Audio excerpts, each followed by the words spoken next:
Kan dulu ada satu orang punya utang 500 dinar. Dia punya utang banyak sama orang, kemudian datang waktunya semua pada nagih, maka dia kebingungan, nggak punya uang. Akhirnya dia pergi ke salah seorang saudagar, dia pinjam uang 500 dinar. Diberikan sama saudagar tadi. Sebelum diberikan ditanya, kapan mau kau kembalikan uang ini? Maka dia berkata, insya Allah di tanggal sekian saya kembalikan. Uang itu diambil, dia bayarkan hutangnya satu persatu. Selesai dibayarkan tidak tersisa uangnya. Nggak ada sisa modal untuk dia putarkan supaya bisa bayar hutangnya yang 500 dinar ini. Karena apa? Memang dia pinjam sesuai dengan kadar hutangnya. Sampai ketika datang waktu jatuh tempo, yang punya uang datang ke rumahnya nagih, mana uang 500 dinar yang kau pinjam? Kau janji hari ini akan melunasinya. Maka dia bilang, demi Allah sepeser pun saya nggak punya. Saya belum mendapatkan apa-apa untuk saya bayarkan kepada dirimu. Maka yang punya uang nggak mau tahu. Engkau janji tanggal sekian mau kau bayar, sekarang sudah jatuh temponya, maka bayar hutangmu sesuai dengan ucapanmu. Dia bilang, saya nggak punya. Kalau begitu ayo pergi ke Qadhi, pergi ke hakim. Nggak benar ini perbuatanmu. Maka yang utang tadi dibawa sama yang punya uang ke hakim. Diceritakan perkaranya, ditanya sama hakim, kenapa tidak kau bayar hutangmu? Bukankah engkau berjanji hari ini akan melunasinya? Dia bilang, iya saya berjanji, tapi saya nggak punya uang.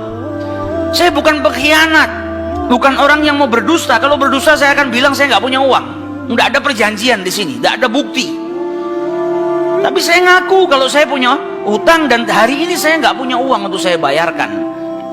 Maka Qadhi berkata, apa? Kalau begitu kau melanggar janjimu, maka engkau harus dihukum, engkau harus dipenjara. Maka yang utang tadi bilang apa? Kalau begitu ya sudah, kalau memang hukumannya saya harus dipenjara karena saya nggak bayar utang, ya sudah saya terima. Tapi tolong berikan saya waktu 1 hari. Saya mau kembali ke rumah saya mau izin dengan istri dan anak-anak saya. Besok saya akan kembali ke sini lagi dan masukkan saya ke dalam penjara. Maka sang hakim berkata apa? Bagaimana mungkin saya bisa percaya dengan dirimu? Siapa yang menjamin dirimu? Kalau ada yang menjamin kau bakal kembali ke sini, maka saya lepaskan. Dia bilang, ya Qadhi, kalau saya niat lari sudah dari kemarin-kemarin saya lari. Kalau saya niat lari saya nggak datang ke sini. Maka percayalah saya akan kembali di esok hari. Maka kata Qadhi, jaminannya apa? Akhirnya lelaki tadi bilang apa? Jaminannya yang menjamin saya adalah Rasulullah SAW. Maka sang hakim bingung. Maksudmu yang menjamin Rasulullah ini bagaimana? Dibilang, ya hakim, kalau saya besok nggak kembali ke tempat ini, saya bersedia ditolak menjadi umatnya Nabi besar Muhammad SAW. Ini tidak main-main sumpahnya. Dan ini bukan sembarang orang, memang orang yang soleh. Dia bilang, berikan saya waktu sebentar, saya kembali kepada keluarga saya pamit dengan istri saya, besok saya kembali. Saya bersumpah dan saya siap dikeluarkan dari umatnya Rasulullah, nggak dianggap sama Rasulullah kalau sampai saya berdusta. Maka si hakim tadi mendengar sumpahnya seperti ini, akhirnya dipercaya. Kalau begitu kembalilah. Maka dia kembali ke rumah, dia ceritakan kepada istrinya, dia minta izin sama istrinya, suamimu ini mungkin besok di penjara karena nggak bisa bayar utang. Kata istrinya, kalau kau dihukum penjara, terus apa yang bisa membuatmu keluar sekarang ini? Kok tidak langsung di penjara, kok bisa kembali ke rumah? Kata suaminya, karena saya mendapatkan jaminan. Dari siapa? Dari Rasulullah. Dia ceritakan, saya bersumpah kalau saya nggak kembali di esok hari, saya rela tidak dianggap sebagai umatnya Rasulullah SAW. Maka istrinya berkata, selagi engkau ini mendapat jaminan dari Rasulullah atau kau menjaminkan Rasulullah SAW, maka ayo kita perbanyak sholawat. Semoga Nabi besar Muhammad SAW benar-benar menjamin dirimu. Karena sholawat itu manfaatnya besar. Sholawat ini berkahnya luar biasa. Maka si suami sama si istri kemudian diperbanyak sholawat, membaca sholawat yang sangat banyak sampai mereka akhirnya tertidur. Yang laki yang punya utang tadi ketika tidur mimpi berjumpa dengan Rasulullah SAW. Dan Nabi dalam hadisnya telah bersabda, man ra'ani fakat ra'ani haqqa. Siapa yang mimpi berjumpa dengan diriku, maka sesungguhnya itu aku.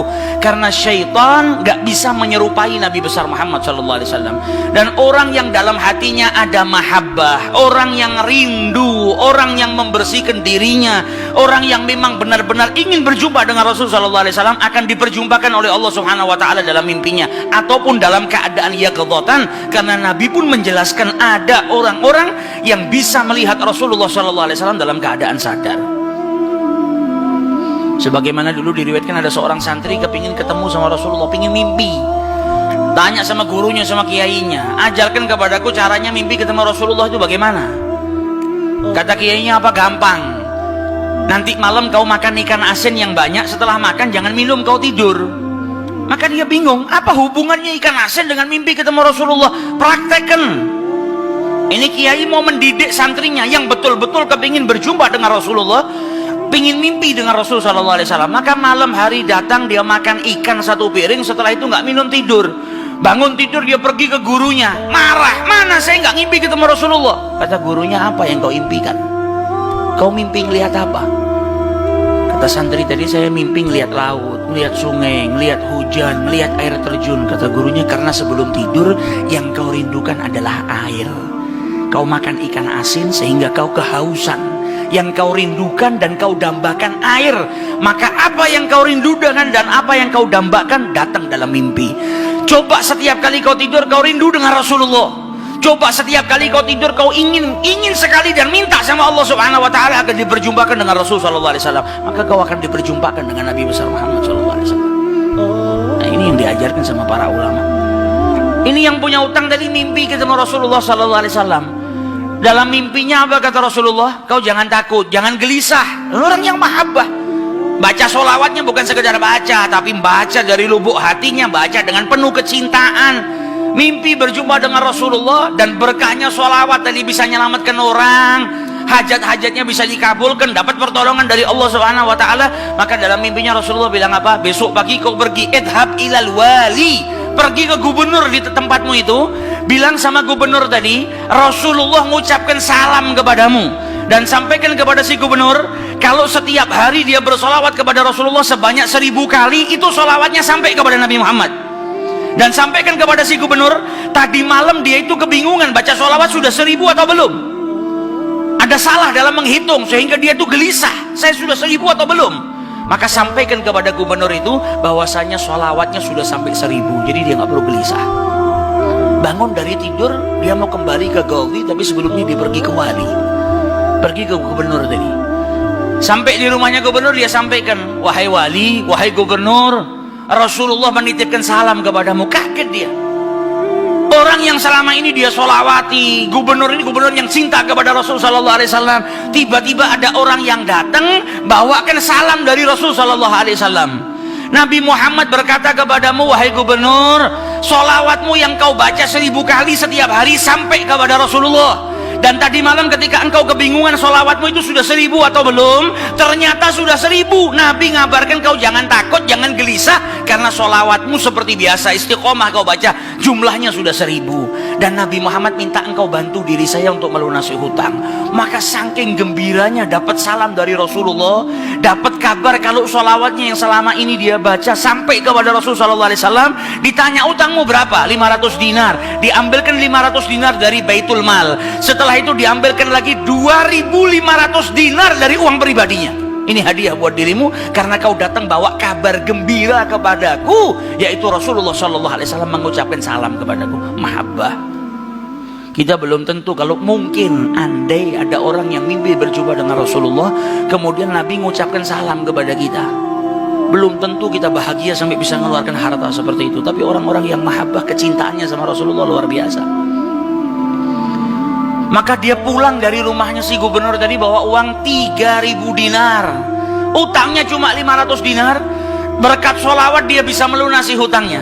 Maka dia pergi ke rumah qadhi, sebagaimana janjinya dia akan kembali. Dia ketuk pintu rumah qadhi, maka qadhi tadi ketika buka pintunya langsung memeluk orang tersebut, nangis yang luar biasa dan berkata apa? Alhamdulillah, berkat dirimu tadi malam saya mimpi ketemu Rasulullah Sallallahu Alaihi Wasallam. Kata Rasulullah apa? Kalau engkau membantu orang yang punya utang itu untuk melunasi hutangnya, maka aku akan membantumu kelak di hari kiamat. Diambilkan uang 500 dinar, diberikan kepada orang tersebut. Sampai Ghazinya pun diimpiin sama Rasulullah SAW. Keluar dari rumahnya Ghazi bawa uang berapa? 3.500 dinar. Dia pergi ke tempat orang yang dia utangi mau bayar utangnya. Ketika sampai di rumah orang tersebut, orang yang dia utangi tadi sudah berada di depan rumah nunggu kedatangannya.